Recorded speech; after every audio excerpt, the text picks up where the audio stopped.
ce programme, ce plan d'action qui est venu donc, concrétiser les nouveaux rôles de régulation attribués à l'autorité du marché des capitaux,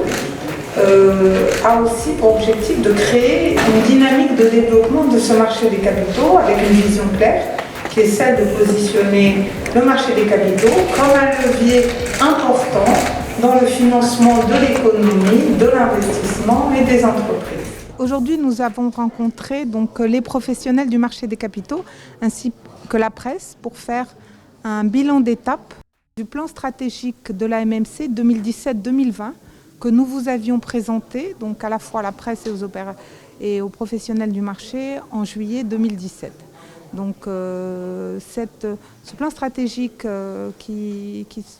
a 4 axes, celui de renforcer la confiance dans les marchés, de privilégier une régulation au service aussi d'une dynamique et du développement du marché des capitaux,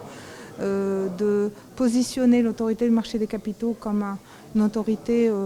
efficace, influente et performante au plan national mais également régional. Enfin, un axe pour renforcer la capacité des opérateurs et des épargnants. Donc, parmi les réalisations que nous avons présentées, nous avons rappelé tous les textes législatifs et réglementaires donc, qui ont concerné l'amélioration de l'information, notamment le circulaire d'appel public à l'épargne,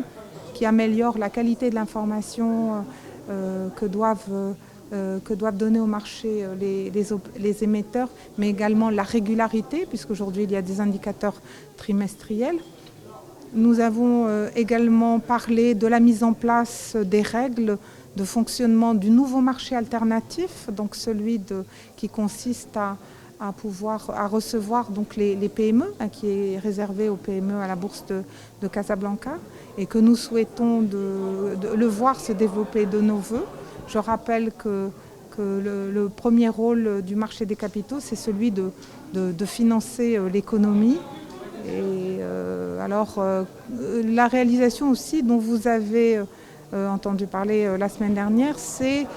enfin la première habilitation donc de professionnels, donc la première profession qui est celle des négociateurs, qui a été habilitée, toutes les autres professions suivront. Et c'est quand même un gage de sérieux, de crédibilité des marchés des capitaux lorsque on sait que les professionnels, pour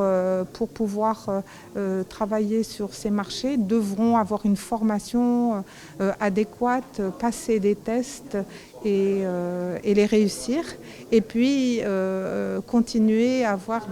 une mise à niveau, une formation continue.